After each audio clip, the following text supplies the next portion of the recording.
नमस्कार प्रोग्रामर्स, एक बार फिर से स्वागत है सुशील यूट्यूब चैनल पे। ये वीडियो लास्ट वीडियो है इस पूरे जेंगो प्रोजेक्ट सीरीज की, जिसके अंदर आपने 3 अलग अलग एप्लीकेशन को बनाना सीखा। पूरा स्टार्टिंग से लेकर एंड तक सीखा। अब इस वीडियो के अंदर बात कर लेते हैं, पूरा समराइजेशन की बात करेंगे कि पूरा का पूरा जो 3 एप्लीकेशन बनाया वो कैसे कैसे बनाया, क्या पूरी कहानी रही उसको समझेंगे। इसके साथ में ये अभी अगर आपका बिगनिंग है, अभी आपको थोड़ी बहुत प्रॉब्लम आ रही है या ज़्यादा प्रॉब्लम आ रही है, उसको भी समझेंगे कि कैसे आप आसानी से उसको रिजॉल्व कर सकते हो, कैसे इसको बहुत ही अच्छे तरीके से आप समझ के जेंगो में कॉन्फिडेंट हो सकते हो, और इसके बाद में कैसे आप जॉब के लिए अप्लाई करोगे, जॉब के लिए कैसे अप्रोच करोगे और कैसे अपना बेस्ट परफॉर्मेंस दे पाओगे जॉब इंटरव्यू में। इसके अलावा कुछ और छोटी मोटी बातें करेंगे। बाकी इसके बाद में वीडियो जब बन जाएगी, अपलोड हो जाएगी, आप इसको देख रहे हैं जब, तब आपके दिमाग में अगर कुछ और सवाल आ रहे हैं जो कि इसमें छूट जाते हैं, वो आप मुझे कमेंट करके बताइएगा, तो मैं उसको कुछ एक को कमेंट में कवर कर लूँगा और कुछ एक के लिए क्वेश्चन आंसर वीडियोज़ में आपको अच्छे से बता दूँगा। तो चलिए शुरू करते हैं। लेकिन आगे बढ़ने से पहले दोस्तों, अभी अगर आपने चैनल को सब्सक्राइब नहीं किया है तो चैनल को सब्सक्राइब कर लीजिए, क्योंकि यही आपका एक छोटा सा सपोर्ट मुझे चाहिए है कि आप चैनल को सब्सक्राइब करते रहिए, ऐसे ही अपना प्यार दीजिए। वीडियो अच्छा लग रहा है लाइक करिए। बाकी मैं इसी तरीके से आपके लिए इंटरेस्टिंग वीडियोज़, नॉलेजफुल वीडियोज़ और अच्छे अच्छे ट्यूटोरियल वीडियो लेकर आता रहूँगा। ठीक है, तो सबसे पहले बात कर लेते हैं। अभी लास्ट वीडियो में मैंने बताया था कि कैसे कुछ एक चीज़ें यहाँ पर प्रॉब्लम आ रही थी। जैसे सबसे पहली चीज़ तो यहाँ पर गैप नहीं आ रहा था। तो अगर आपको थोड़ा बहुत क्या कहते हैं डिज़ाइनिंग में इंटरेस्ट आ रहा है और आप डिज़ाइनिंग करना चाह रहे हो, तो उसके लिए सबसे अच्छा तरीका है यहाँ से इंस्पेक्ट एलिमेंट ओपन करो, और आप जो कुछ भी डिज़ाइन में करना चाहते हो वह एक्चुअल में CSS से होता है। तो थोड़ा बहुत आपको CSS की नॉलेज उससे पहले लेनी पड़ेगी। अगर CSS की नॉलेज है तो आप आसानी से समझ जाओगे। और इंस्पेक्ट एलिमेंट का अभी यूज़ नहीं करते थे, तो ये बहुत ही अच्छा टूल है ब्राउज़र का, जिसमें कि आप बहुत आसानी से हाथों हाथ कोड को चेंज कर करके सारे रिफ्लेक्शन देखते रह सकते हो। तो जैसे ये इंस्पेक्ट एलिमेंट खुला है, यहाँ पर हमको कोई भी चेंजेस करने हो उसके लिए टूल टिप का यूज़ करो। टूल टिप का यूज करने के साथ में जिस भी एरिया पे आप जाओगे उससे रिलेटेड HTML का कोड और उससे रिलेटेड यहाँ पर CSS का कोड दिख जाता है। ठीक, तो जो भी आपको चेंज करना है कर सकते हो। अब जैसे इस केस में यहाँ पर स्पेस चाहिए था, तो स्पेस के लिए सिंपली हम क्या करते हैं, मार्जिन देते हैं। मार्जिन 4 तरीके की होती है, या ओवरऑल एक मार्जिन दे दो, टॉप, बॉटम, लेफ़्ट, राइट से। तो यहाँ पे क्या करना था, टॉप और बॉटम से मैंने मार्जिन दिया, जिससे कि क्या हुआ, इसने स्पेस ले लिया। अब इस चीज़ को देखने के लिए, जैसे ये एक कॉलन है, कॉलन पे मैंने क्लिक किया तो यहाँ पर दिख रहा है एलिमेंट डॉट स्टाइल, मतलब कि ये इनलाइन CSS के लिए यूज किया जाता है। अदरवाइज जो पहले से किसी क्लास का हिस्सा है वो इस तरीके से दिखता है। तो यहाँ पे मैंने क्या दिया, मार्जिन दे दिया टॉप और बॉटम से 15-15 पिक्सल का। इसकी वजह से यहाँ पर भी स्पेस दिख रहा है और यहाँ पर भी स्पेस दिख रहा है। तो यहाँ पर आप हाथों हाथ चेंज करके देख सकते हो। जैसे अभी मैं इसको अगर बढ़ाता हूँ थोड़ा सा, तो दिख रहा है ये यहाँ से खिसक रहा है, ऊपर के हिस्से से ये खिसक रहा है। ठीक, जितना खिसकाता जाऊँगा खिसकेगा। और इससे आप जितना भी चेंजेस करके देखना चाहो कर लो, जो भी उधेड़-बुन करना चाहते हो कर लो। इसके बाद में सिंपली इसको रिफ्रेश करोगे तो कोड आपका एज इट इज़ चेंज हो जाएगा, जैसा था वैसा हो जाएगा। एलिमेंट में चेंज करने के बाद में उसको हमारे कोड में जाकर चेंज करना भी ज़रूरी है। ठीक है, तो चलो पहले कोड को देख लेते हैं। कोड में जो कॉल 4 था, इसी में ये स्टाइल वाला क्या कहते हैं एट्रीब्यूट ऑन किया, और इसके बाद में मार्जिन टॉप और मार्जिन बॉटम करके यहाँ पर दे दिया। पहली चीज़ जिसकी वजह से ये काम हो गया। दूसरा मैंने आपको बताया था कि जैसे यहाँ पर अगर हम चाहें कि हर एक ब्लॉक में जो पोस्ट का बॉडी का हिस्सा है उसके अमूमन 100 कैरेक्टर, 50 कैरेक्टर, या जितने कैरेक्टर आपको चाहिए उतने ही कैरेक्टर दिखें, तो इसके लिए हमको HTML पे स्प्लिट का फंक्शन मिल जाता है। स्प्लिट का तो करना क्या रहता है, जैसे हमने डेटा यहाँ से यूज़ किया, ये एक कीवर्ड है डेटा जो हमने यूज़ किया, डेटा डॉट बॉडी, इससे हमारा जो वो पोस्ट की बॉडी थी वो आ गई, प्लस उसको हम स्लाइस में तोड़ सकते हैं। स्लाइस ये सिंटेक्स एज ही जाएगा, यहाँ पर पाइप का यूज करना है, इसके बाद में स्पेस देके स्लाइस कॉलन, और इसके बाद में डबल कोट में आप कॉलन देके जितने भी नंबर ऑफ कैरेक्टर शो कराना चाहते हो वो करा लो। बाकी इसके बाद में इस सिंटेक्स से बाहर निकले, यहाँ डॉट डॉट डॉट दे दिया, तो ये क्या हो गया, यहाँ पर जितना भी 100 कैरेक्टर के बाद में आ रहा है वो सब डॉट डॉट डॉट करके लगेगा, मतलब कि रीड मोर पे जाओगे तो बाकी चीज़ें आपको दिखेंगी। तो ये तो 2 चीज़ें हो गई यहाँ पर। इसका यूज़ आप हर एक जगह पर कर सकते हो। अब जैसे मान लो टाइटल जो है, क्योंकि ये एक रिस्पॉन्सिव बॉक्स बना है, तो रिस्पॉन्सिव बॉक्स के हिसाब से अब इसका टाइटल जो है वो थोड़ा बड़ा था, तो इसका बॉक्स बड़ा हो गया, इसलिए यहाँ से ये इस तरीके से दिख रहा है। इसमें टाइटल की लेंथ जो थी वो 3 ही लाइन में कवर अप हो गई, तो ये छोटा दिख रहा है। ये भी 4 लाइन में गया तो ये बड़ा दिख रहा है। तो ये वाली प्रॉब्लम को अगर आपको सॉर्ट आउट करना है तो इसको भी आप क्या कर सकते हो, स्लाइस कर सकते हो कि ठीक है 100-150 कैरेक्टर से ज़्यादा अगर बात आगे जा रही है तो उसको स्लाइस में डाल दो। ये आपकी मर्जी है किस तरीके का आप डिज़ाइन करना चाहते हो, ठीक है। ये तो बात हो गई इसकी। इसके अलावा सबसे इंपॉर्टेंट चीज़, एक बार हम पूरा का पूरा रिवाइज कर लेते हैं कि हमने पूरा कोड कैसे कैसे क्या क्या बनाया, ठीक है। तो सबसे पहली चीज़ हम एक फ़ोल्डर क्रिएट किए थे, एक फ़ोल्डर जिसके अंदर हमने अपना प्रोजेक्ट डाला, ठीक। वहाँ पर सबसे पहले हमने क्या किया, जेंगो को इंस्टॉल किया। जेंगो इंस्टॉल कैसे किया, हमने टर्मिनल से किया, ठीक। जेंगो इंस्टॉल किया। जेंगो इंस्टॉल करने के बाद में हमने एक वर्चुअल इन्वायरमेंट क्रिएट किया जिससे कि वीएनव करके एक फ़ोल्डर बन गया जिसमें कि इन्वायरमेंट की फाइलें थी। इसके बाद में इस वर्चुअल इन्वायरमेंट को हमने एक्टिवेट, ये मैं बात कर रहा हूँ पहले वीडियो से, ठीक है, कि पहले वीडियो से सीरीज़ का जो पहला वीडियो था वहाँ से कैसे होते होते चले थे। तो एक बार समराइजेशन को अच्छे से समझ लो, पूरा कॉन्सेप्ट समझ लो। इसके बाद में आगे हम बात करेंगे जॉब से रिलेटेड, इंटरव्यू क्वेश्चन से रिलेटेड कैसे क्या क्या किया जाए। और उससे भी पहले समराइजेशन के बाद में आपको इससे से बेस्ट अगर समझना है या आउटपुट निकालना है तो वो कैसे करेंगे।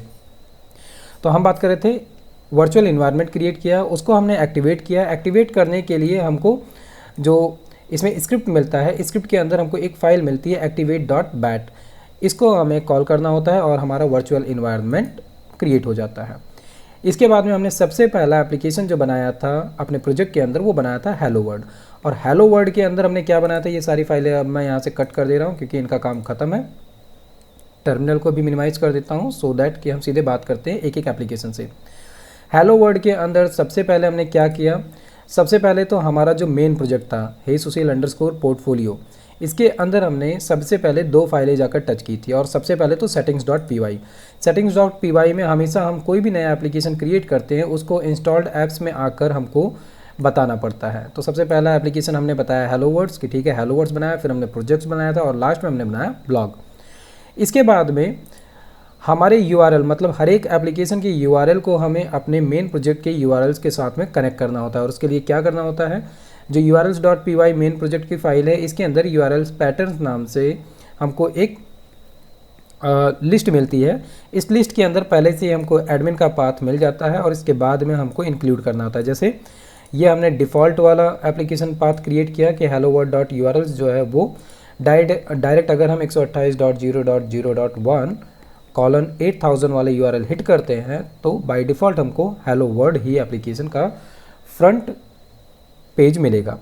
अदरवाइज़ फिर हमने प्रोजेक्ट्स का URL क्रिएट किया, ब्लॉग का URL क्रिएट किया, सेम टू सेम सारी चीज़ें वैसे ही हैं जैसे हेलो वर्ड्स का था। बस यहाँ पर हमने क्या करना है, 8000 के बाद में स्लैश करके प्रोजेक्ट्स लिखना पड़ेगा, तभी ये एप्लीकेशन आपको ब्राउज़र पर दिखेगा। उसी तरीके से ब्लॉग का भी है। इतना काम हमको बार बार हर एक एप्लीकेशन के लिए settings.py और urls.py में करना रहेगा। तो ये तो बात हो गई इसकी।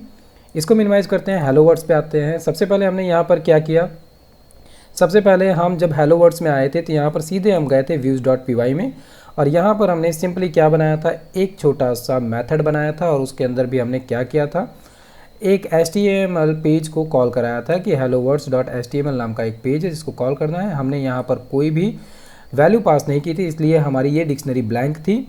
और इतना करने के बाद में सीधे हम गए थे urls.py नाम की एक फ़ाइल क्रिएट की थी, क्योंकि urls.py नाम की फ़ाइल नहीं आती है।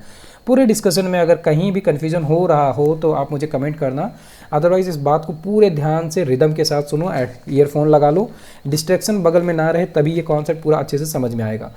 तो फिर से हम पिक्चर के रिदम में आते हैं कि urls.py नाम की फ़ाइल क्रिएट की और इसके अंदर हमने 2 अलग अलग मॉड्यूल्स इंपोर्ट कराने होते हैं। एक तो django.url से पाथ, ताकि हम पाथ वाले मेथड को कॉल करके URL पास ऑन कर सकें, और दूसरा है हम इसके अंदर कॉल कराते हैं हमारे व्यूज़ को। तो व्यूज़ को कॉल कराने के बाद में URL पैटर्न्स नाम की एक लिस्ट लेते हैं और उसके अंदर हमको पाथ पास करना होता है। और ये पाथ हमने यहाँ पर जो पास किया ये केवल और केवल हमने एक ही मेथड बनाया था हेलो वर्ल्ड नाम से अपने व्यूज़ में, तो केवल और केवल उसी को पास किया। यहाँ पर ये व्यूज़ के अंदर जो भी हमारे मेथड का नाम था वो नाम, और इसी नाम से हम एक सिंपल सा आर्ग्यूमेंट और बना लेते हैं, नाम इक्वल टू जो भी हमारे मेथड का नाम था वो। इतना काम हो जाता है। इसी को हम रजिस्टर करते हैं अपने मेन प्रोजेक्ट के urls.py में। और इसके बाद में सिंपली आपको क्या करना है, टर्मिनल पे जाओ, Python manage.py run server hit करो और इसके बाद में बेस यूआरएल को जाकर हिट करोगे तो हेलो वर्ल्ड हमको मिल जाएगा। अब हेलो वर्ल्ड के अंदर जो हमने HTML फाइल बनाई थी उसके लिए हमको क्या करना पड़ा था, हमने अलग से फिर एक फ़ोल्डर बनाया टेम्पलेट्स नाम से। इस टेम्पलेट्स नाम के फ़ोल्डर के अंदर हमने hello world.html नाम से एक फ़ाइल बनाई और इस फाइल के अंदर सबसे पहले हमने क्या किया था, कुछ भी नहीं, सिंपली ABCD कुछ भी लिख दो और जाकर URL हिट करोगे आपको वो आउटपुट मिल जाएगा। इसके बाद में जब इतना हो गया था तो फिर हमने अपने इस पेज के लिए एक बाय डिफ़ॉल्ट हेडर बनाया। डिफ़ॉल्ट हेडर बनाने के लिए हमने क्या किया, जो हमारा मेन प्रोजेक्ट फोल्डर था हे सुशील पोर्टफोलियो, इसके अंदर भी हमने अलग से एक टेम्पलेट्स नाम से फ़ोल्डर क्रिएट किया और ये फ़ोल्डर क्रिएट करने के साथ में हमने क्या किया, base.html नाम से एक फ़ाइल बनाई और जो भी CSS या जावास्क्रिप्ट के आपके CDN है या कोड है उसको आप यहाँ पर लिख सकते हो। इतना लिखने के साथ में हमको यहाँ पर ब्लॉग ओपन करना पड़ता है, ब्लॉग पेज कंटेंट हमने ऑन किया और एंड किया। इसके अलावा फिर हमने क्या किया, इस सेम base.html पेज को हमें कॉल करना पड़ता है कहाँ पर, जो हमारा एप्लीकेशन फोल्डर का HTML hello world.html फाइल है इसके अंदर। अगर हमने डिफ़ॉल्ट हेडर बनाया है तब, और उसी के लिए फिर हमने क्या किया, एक्सटेंड की मदद से base.html को हमने यहाँ पर इंक्लूड किया और उसके बाद में ब्लॉग कंटेंट को हमने ओपन किया, इसके अंदर कंटेंट लिखा और ब्लॉग को हमने एंड किया। इतना करने के साथ में हमको हमारे इस HTML पेज पे एक एक्सटर्नल HTML पेज हमने इंक्लूड कराया और साथ में जो भी कंटेंट इसमें लगता था वो लिखा। इतना करने के साथ में हमारा हेलो वर्ल्ड वाला एप्लीकेशन ख़त्म हो जाता है। अगर हेलो वर्ल्ड से रिलेटेड अभी कोई कन्फ्यूजन नहीं समझ में आया है, वीडियो को फिर से दोबारा से रिवाइज करो, सुनो उसको, एक बार, दो बार, तीन बार सुनो, कॉन्सेप्ट क्लियर हो जाए फिर आगे बढ़ो। इसके बाद में हम दूसरे प्रोजेक्ट पे आए। दूसरे प्रोजेक्ट जो था उसका नाम हमने रखा प्रोजेक्ट्स और इसके अंदर हमने क्या किया, इसके अंदर हमने डेटाबेस के अंदर पहले हार्डली कुछ डेटा इनपुट कराए थे, इंसर्ट कराए थे और इसके बाद में उसी को हम शो कराए थे। तो इसका पूरा काम हमने कैसे शुरू किया था, इस केस में जब हम प्रोजेक्ट्स में आए थे तो सबसे पहले हम व्यूज़ ना बनाकर सीधे पहुँचे थे models.py के अंदर और यहाँ पर हमने सबसे पहले दो अलग अलग मॉड्यूल को इंपोर्ट कराया। सबसे पहले था django.db में से हमने मॉडल्स को इंपोर्ट कराया और दूसरा था django.db.models.base में से हमने इंपोर्ट कराया मॉडल को। इतना करने के बाद में हमने क्या किया, क्लास प्रोजेक्ट्स नाम से एक क्लास क्रिएट की। याद रहे जो भी हम मॉडल के अंदर क्लास क्रिएट करते हैं इसी नाम से हमारे डेटाबेस में एक टेबल क्रिएट होता है और जितने भी, जैसे हमारे पास एक से ज़्यादा या एक एप्लीकेशन अगर हमने जेंगो में क्रिएट किया है तो उस एप्लीकेशन का नाम हमारे टेबल का प्रीफिक्स बनता है। ठीक, अगर इससे रिलेटेड कोई कन्फ्यूजन है तो अभी आगे प्रीवियस जो आपने ब्लॉग वाला एप्लीकेशन पूरा कंप्लीट किया उसके अंदर आपने ये चीज़ को देखी होगी, नहीं देखा है तो फिर से जाकर एक बार चेक करो। तो हमने यहाँ पर क्या किया, प्रोजेक्ट्स नाम से एक क्लास बनाया, models.model नाम की क्लास को हमने इंपोर्ट किया। ये क्लास जो है ये हमारी प्राइमरी क्लास है और इसके बाद में इसके अंदर हमने चार अलग अलग फील्ड क्रिएट किए। सबसे पहला था टाइटल जो था इसका डेटा टाइप कैरेक्टर फील्ड हमने लिया और उसकी लेंथ हमने सेट की थी 100। दूसरा डिस्क्रिप्शन के लिए हमने लिया टेक्स्ट फील्ड, क्योंकि इसमें लेंथ हमने डिस्क्राइब नहीं की, हो सकता है डिस्क्रिप्शन में 1000, 2000, 3000 कैरेक्टर हों तो टेक्स्ट फील्ड उसको ऑटोमेटिक अंडरस्टैंड करके अपने हिसाब से मैनेज कर लेता है। तीसरा हमने फील्ड दिया टेक्नोलॉजी भी कैरेक्टर फील्ड टाइप का था और इसकी लेंथ हमने दी 20, मतलब कि ये केवल और केवल ये बताने के लिए था कि कौन सी टेक्नोलॉजी यूज कर रहे हैं। और इसके बाद में लास्ट हमने लिया एक इमेज नाम से वेरिएबल और इस वेरिएबल का हमने यूज़ क्यों किया, क्योंकि हमें इसमें फाइल पाथ इंपोर्ट कराना था, सेव कराना था। तो हमको इसके लिए एक फाइल पाथ फील्ड मिल जाता है और इसके अंदर सिंपली हमने क्या किया, पाथ बता दिया है कि /image करके पाथ है। इतना जो हमारा ये पूरा क्लास बना, इस क्लास के लिए फिर हमने क्या किया, टर्मिनल ऑन किया और वहाँ पर हमने माइग्रेशन का कमांड चलाया। याद रहे हमने कमांड क्या चलाया, पॉज करके आप कमेंट मुझे कर सकते हो कि माइग्रेशन का कमांड क्या था। Python manage.py migrations make migrations, ठीक, मेक माइग्रेशंस और इसके बाद में एप्लीकेशन का नाम जो भी है, जैसे इस केस में हमारे एप्लीकेशन का नाम प्रोजेक्ट्स है। इतना करके जब हमने हिट किया तो हिट करने के साथ में क्या होता है, एप्लीकेशन के अंदर एक माइग्रेशन नाम का फोल्डर होता है जिसके अंदर एक सबसे पहली फाइल क्रिएट होती है 0001_initial.py। ये फाइल जो क्रिएट होती है ये क्या होती है, एक तरीके से अगर समझो तो जो ये क्लास हमने क्रिएट किया था इसके पीछे SQL के लिए एक प्रोसीजरल क्वेरी क्रिएट होती है जो कि इस initial.py फाइल में जाती है और इस फाइल को फिर हम क्या करते हैं, दोबारा एक कमांड चलाते हैं पाइथन के अंदर। कौन सा कमांड चलाते हैं आप मुझे कमेंट करके बता सकते हो। दूसरा कमांड हम चलाते हैं पाइथन manage.py माइग्रेट, और माइग्रेट के बाद में हम देते हैं एप्लीकेशन का नाम, सो दैट कि वो उस एप्लीकेशन फोल्डर के अंदर जाए, माइग्रेशन फोल्डर को चेक करे। माइग्रेशन फोल्डर के अंदर अगर उसको कोई भी इनिशियल फाइल मिलती है जो कि अभी तक रन नहीं हुई थी, उसको वो लेगा और रन कर देगा। इस प्रोसेस के दौरान क्या होता है, जो initial.py के अंदर क्वेरी रहती है वो रन होती है, और डेटाबेस के अंदर उसी बिहाफ पर एक टेबल, 2 टेबल, 3 टेबल, जितने भी हमने क्लास बनाए हों मॉडल्स के अंदर, उतने टेबल क्रिएट हो जाते हैं। इतना होने के बाद में जब हमारा मॉडल क्रिएट हो गया, फिर हमने क्या किया था, हमने टर्मिनल पे ही सेल कमांड रन किया, और सेल ओपन करके हमने क्या किया, मॉडल्स को इंपोर्ट कराया था और व्यूज़ को इंपोर्ट कराया, और इसके बाद में हमने डायरेक्ट क्या किया, एक इंस्टेंस क्रिएट किया इस प्रोजेक्ट का, और इसके बाद में सीधे हमने डायरेक्ट टर्मिनल से ही इंस्टेंस बनाकर उसी के थ्रू टाइटल, डिस्क्रिप्शन, टेक्नोलॉजी और इमेज पाथ हमने रैंडमली कुछ 2, 3, 4 डमी डेटा का स्टोर कराया। इतना कराने के बाद में फिर हम आए थे views.py पर, और यहाँ पर हमने 2 मेथड बनाए थे। एक बनाया था प्रोजेक्ट इंडेक्स और एक बनाया था प्रोजेक्ट डिटेल। प्रोजेक्ट इंडेक्स में हमने क्या किया, जो भी हमने प्रोजेक्ट बनाए थे, जितने भी 2, 3, 4, 5, वो सारा का सारा हम फेच करके लेकर आए, और वो पूरा डेटा हमने क्या किया, एक प्रोजेक्ट्स नाम के क्या कहते हैं डिक्शनरी के की में हमने स्टोर कराया, और इसको हमने पास कर दिया हमारे HTML पेज पे, जो कि हमने बनाया था प्रोजेक्ट इंडेक्स। ये करने के बाद में वहाँ पर गए, हमने एक लूप चलाया। चलो उस फाइल को भी हम देख लेते हैं। टेम्पलेट्स में आते हैं, प्रोजेक्ट इंडेक्स में आते हैं। यहाँ पे हमने एक सिंपली लूप चलाया, ये वाला, कि हमने प्रोजेक्ट्स को फेच किया एज अ डेटा, और डेटा को फिर हम यहाँ पर शो कराए। ठीक है, इसके साथ में यहाँ पर हमको एक काम और करना पड़ा था। टेम्पलेट्स के अलावा हमने प्रोजेक्ट्स वाले एप्लीकेशन में स्टैटिक नाम का एक फ़ोल्डर बनाया था, और स्टैटिक्स के अंदर हम क्या किए थे, जितनी भी इमेजेस थी वो इमेज नाम का फ़ोल्डर अलग से बनाकर उसके अंदर हमने स्टोर कराया था, एंड देन यहाँ पर हमने ये सब कुछ शो कराया। इसके बाद में हमने दूसरा जो इसके अंदर मेथड बनाया व्यूज़ के अंदर, वो बनाया था प्रोजेक्ट डिटेल, और इसके लिए हमने यहाँ पर क्या यूज किया, प्राइमरी की यूज की। प्राइमरी की के बिहार पे हमने डेटाबेस में से केवल वो वाला डेटा लिया प्रोजेक्ट का जो कि उस कीवर्ड से मैच करता था, मतलब कि प्राइमरी की से मैच करता था, और इसको ले जाकर हमने शो कराया डिटेल्स में। क्योंकि डिटेल में सिंगल डेटा था, एक रो का डेटा था, इसलिए यहाँ पर लूप की ज़रूरत नहीं थी, तो हमने लूप नहीं चलाया था। ये सब कुछ हुआ, और सेम टू सेम इसके लिए भी हमने अलग से हेडर बनाया था, जिसको कि हमने यहाँ पर एक्सटेंड की मदद से इंक्लूड कराया था। ये काम हो गया प्रोजेक्ट का। लास्ट प्रोजेक्ट की अगर लास्ट एप्लीकेशन की हम बात करें, जो कि था ब्लॉग।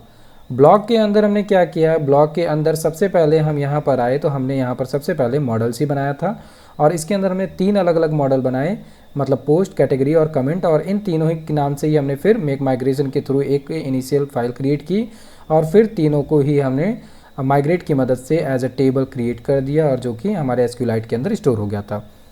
3 अलग अलग डेटाबेस टेबल क्रिएट करने के बाद में हम सीधे पहुंच गए थे views.py पर। यहाँ पर हमने 3 अलग अलग मेथड बनाए। एक ब्लॉग इंडेक्स, जो कि सारे के सारे ब्लॉग को शो कराएगा, जितने भी हो, जो कि हम डिज़ाइन करके शो करा चुके हैं।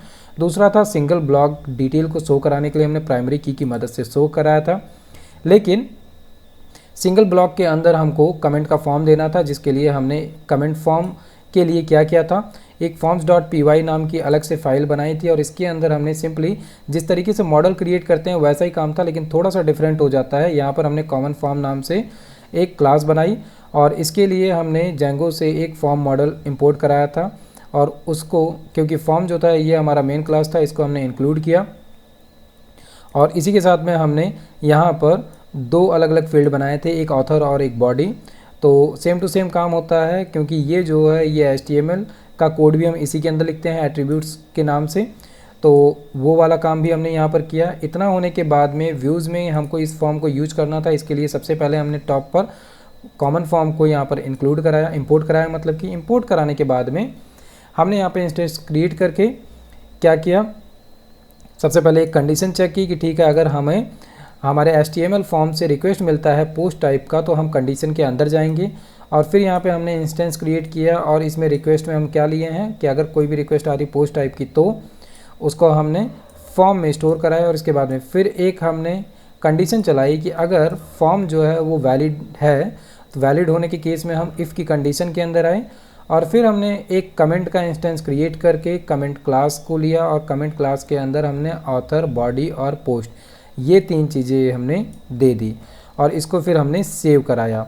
और इतना करने से ये क्या होगा, डेटाबेस में कमेंट नाम की टेबल के अंदर ये डेटा जाकर सेव हो जाएगा। इसके बाद में फिर हमने क्या किया, सारा का सारा जितना भी कमेंट उस पोस्ट से रिलेटेड था उसको हमने फेच किया। फेच करने के बाद में हमने इसके लिए एक डिक्शनरी बनाई जिसमें कि पोस्ट का डेटा, कमेंट का डेटा और फॉर्म का डेटा तीनों ही हमने लिया और ये तीनों का तीनों डेटा लेकर हमने blog details.html के पेज पर ट्रांसफ़र कर दिया। और फिर इसके बाद में हम टेम्पलेट्स क्या कहते हैं डिटेल वाले पेज पे आए। डिटेल वाले पेज पे हमने यहाँ पर थोड़ी सी चीज़ें डिफरेंट की थी क्योंकि ब्लॉग वाला एप्लीकेशन थोड़ा सा कॉम्प्लिकेटेड हो गया था। ऊपर की चीज़ आपको बहुत आराम से समझ में आएगी क्योंकि हमने सारा डेटा जो था वो लिया था और उसको लेकर एज इट इज़ शो करा दिया था। कैटेगरी के लिए हमने अलग से लूप चलाया था। लीव कमेंट की बात करें तो यहाँ पर हमने HTML के फॉर्म टैग्स का यूज़ किया। फॉर्म ओपन किया, फॉर्म ओपन करने के साथ में हमने ये बताया कि इस फॉर्म के डेटा को कौन से मेथड पे ले जाना है और मेथड पे ले जाने के साथ में मेथड कौन सा होगा, पोस्ट टाइप का। CSRF टोकन हमने यहाँ पर लिया सिक्योरिटी के लिए। और इसके बाद में हमने ऑथर और बॉडी दो हमने यहाँ पर फील्ड लिए और सबमिट बटन हमने लिया। यहाँ पर सबसे इंटरेस्टिंग चीज़ क्या थी कि हमने यहाँ पर HTML का इनपुट फॉर्म टाइप कुछ भी नहीं यूज किया कि जैसे हम इनपुट टैग का यूज करते हैं उस तरीके का कोई भी टैग यूज़ नहीं किया। केवल और केवल फॉर्म डॉट ऑथर हमने यूज किया। यही पूरा का पूरा HTML का वो इनपुट बॉक्स बना दे रहा था और सबमिट की मदद से हमने इस फॉर्म को सबमिट कराया। और उसी के साथ में नीचे हमने क्या किया, जितने भी रिलेटेड कमेंट इस पोस्ट के थे उनको हमने फेच किया। लूप के थ्रू हमने कमेंट्स को कमेंट में डाला और फिर क्या किया, यहाँ पर हमने ऑथर और कब इसको क्रिएट किया गया और इसकी बॉडी क्या है वो चीज़ें शो कराई। तो ये सारा काम तो था ब्लॉग का। अब आगे बढ़ने से पहले एक चीज़, अगर अभी भी आपको इस पूरे प्रोजेक्ट में कन्फ्यूजन है तो सबसे बड़ी चीज़ ये है कि आप एक बार को ये वीडियोस देखकर, कोड देख कर, लिख कर ये मत सोचिए कि आपको आ गया है। इस पूरे प्रोजेक्ट को आप 2-3 बार करिए। आप वीडियोस को, प्लेलिस्ट को 2 से 3 बार रिवाइज करिए। क्योंकि कारण ये है कि अगर आप अभी जेंगो में नए हैं, बेसिक पर हैं, तो आपको एक बार ये सारे वीडियोस देखकर और देख कर कोड लिखकर चीज़ें समझ में नहीं आने वाली हैं। कम से कम आपको ये प्रोसेस 2 से 3 बार रिपीट करना होगा। आप तीनों एप्लीकेशन 2 से 3 बार बनाइए, वीडियोस को 2 से 3 बार देखिए, समझिए और फिर इसके बाद में इसी से जुड़ा हुआ कोई एक एप्लीकेशन आप खुद से इसी प्रोजेक्ट के अंदर बनाइए बिना कुछ कोड को देखे या वीडियोस को देखे। जब आप बिना वीडियोस को देख के एक एप्लीकेशन अपने मन से बना ले जाएंगे जिसके अंदर आप क्या कहते हैं एडमिन को भी एक्टिवेट करिए, आप क्या कहते हैं फॉर्म बनाइए, डेटा को सबमिट कराइए, डेटा को डेटाबेस से फैच करके शो कराइए। अब आपकी मर्ज़ी, आप क्या बनाना चाहते हैं, कोई नया ब्लॉग बना लीजिए या टास्क बना लीजिए या फिर क्या कहते हैं रिपोर्ट के लिए बना लीजिए या छोटा सा क्या कहते हैं इंफॉर्मेशन एंट्री के लिए बना लीजिए, स्टूडेंट की या घर के खर्चे के लिए बना लीजिए। जो भी छोटा मोटा आप प्रोजेक्ट बनाना चाहते हैं उसको बनाइए, लेकिन कंडीशन क्या है कि आप इसको खुद से सोच के कागज़ पे बनाइए कि क्या क्या बनाना है और बिना कुछ और देखे आप पूरा का पूरा प्रोजेक्ट खुद से बना ले जाएं।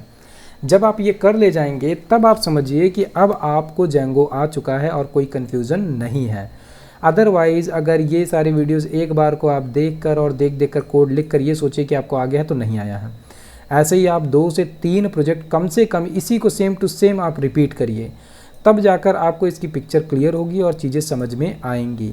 और जब आप बिना देखे खुद से एक एप्लीकेशन बना ले जाएंगे फिर आप समझ लीजिए कि आपको अब चीज़ें आ चुकी हैं। तो ये सारी बात तो हो गई प्रोजेक्ट से रिलेटेड। हमने पूरे 18 वीडियोज़ के 17 वीडियो के अंदर क्या क्या चीज़ें सीखी, कैसे कैसे किया, ये सारी बात हो गई। अब बात आती है कि इसको और अच्छे से समझने के लिए क्या किया जा सकता है।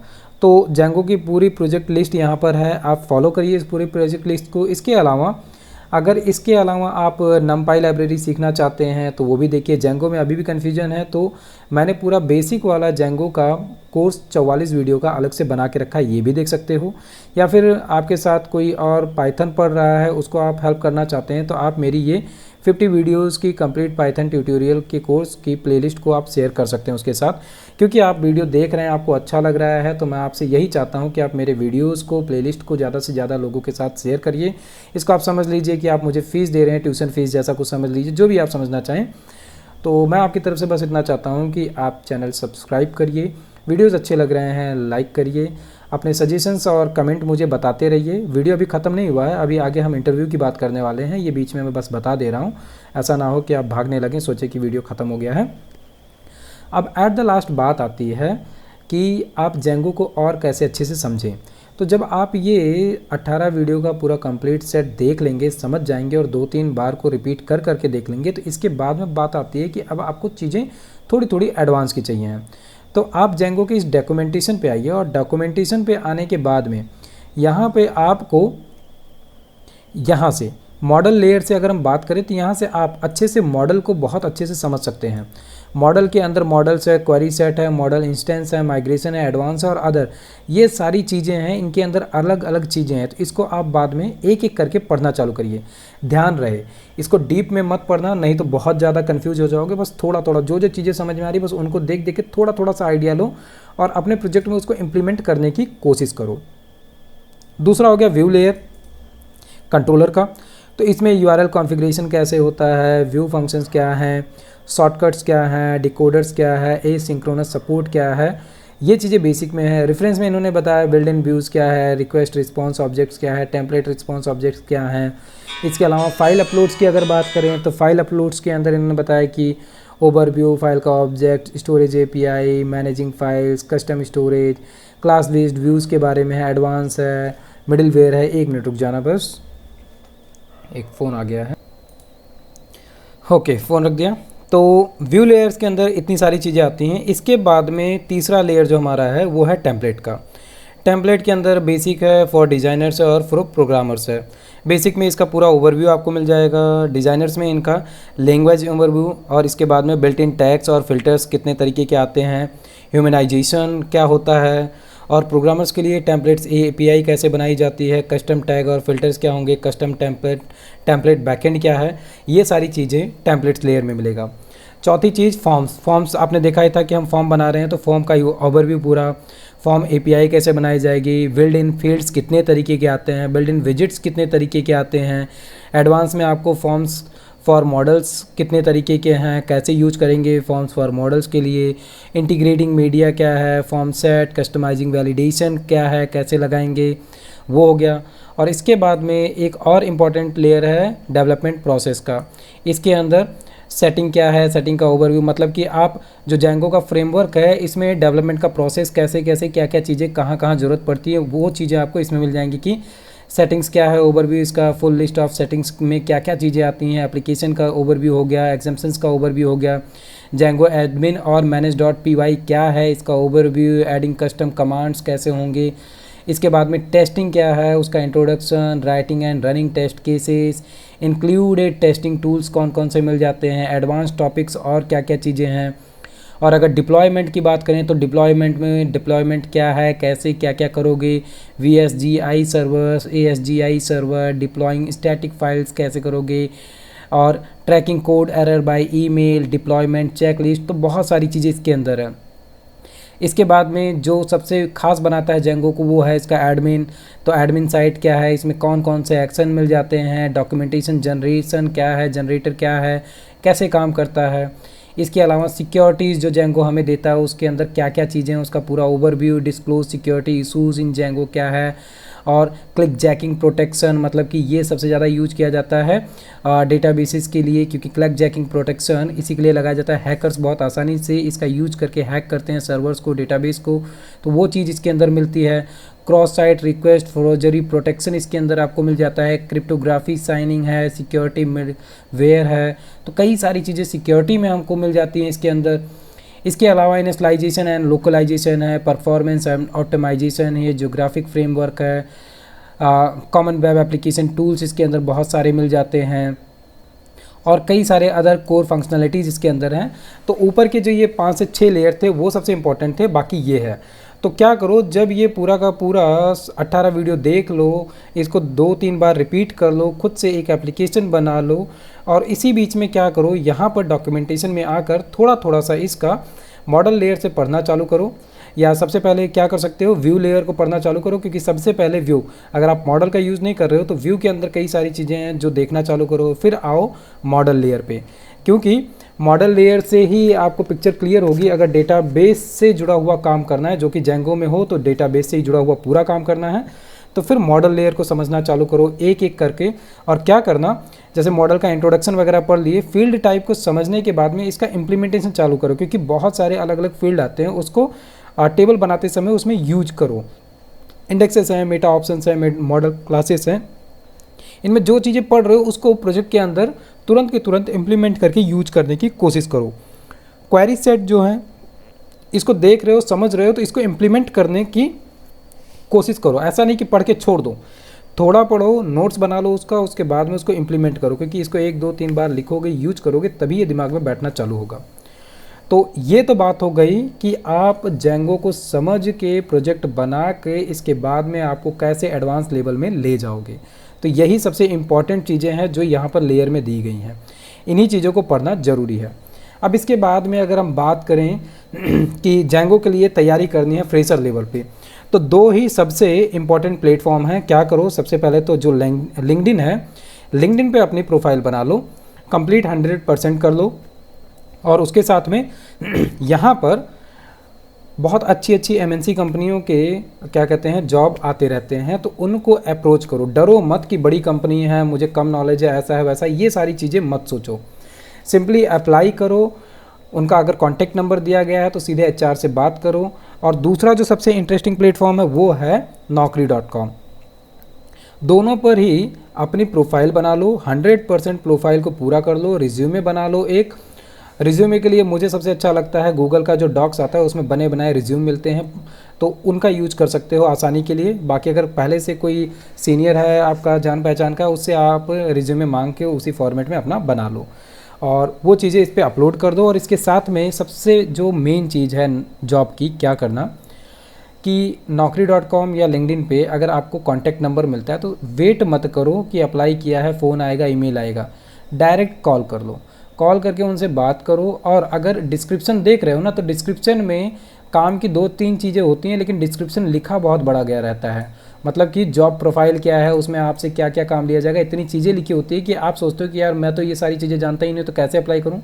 तो ये सब मत सोचो, सिंपली वो नंबर दिया गया है उस पर फ़ोन करो, फ़ोन करके एचआर से बात करो, सीधे उससे सारी चीज़ें पूछ लो कि क्या क्या चीज़ें रिक्वायरमेंट है। मैडम मैं ऐसा है कि मैं अभी फ्रेशर लेवल पे हूँ, मैंने 2-3 महीने इस पे खुद से प्रोजेक्ट बनाया है और काम किया है, तो खुद ही बता देंगे कि हाँ हम फ्रेशर देख रहे हैं, आप जितना किए उतना हमको चल जाएगा, बात ठीक है।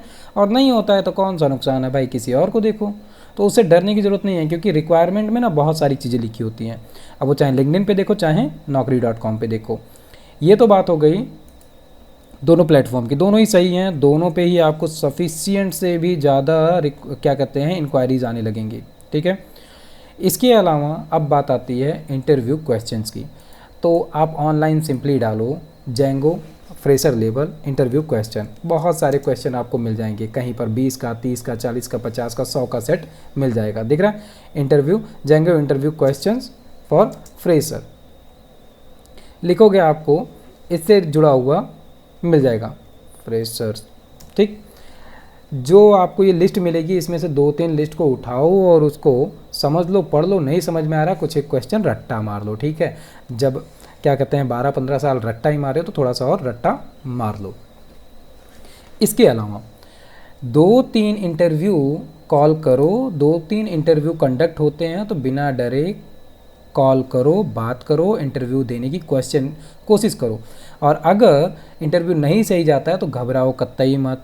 पहला, दूसरा, तीसरा इंटरव्यू गड़बड़ गया कोई बात नहीं, लेकिन उस बंदे ने आपको दे दिए हैं क्वेश्चंस, ठीक है। जो भी इंटरव्यू में क्वेश्चन पूछे गए उसको नोट डाउन करो, उसको तैयार कर लो। 2 से 3 इंटरव्यू देने के बाद में आपको समझ में आ जाएगा कि इंटरव्यूअर किस तरीके के क्वेश्चन पूछ रहा है, क्या क्या चीज़ें पूछी जा रही हैं, किस लेवल का पूछेंगे, कैसा पूछेंगे, प्रैक्टिकल पूछेंगे, थ्योरेटिकल पूछेंगे, वो दिमाग में क्लियर हो जाएगा। 2 से 3 इंटरव्यू अगर घबराहट है तो ऐसे ही दो, ये सोच के दो हिम्मत कि लेगा नहीं लेगा।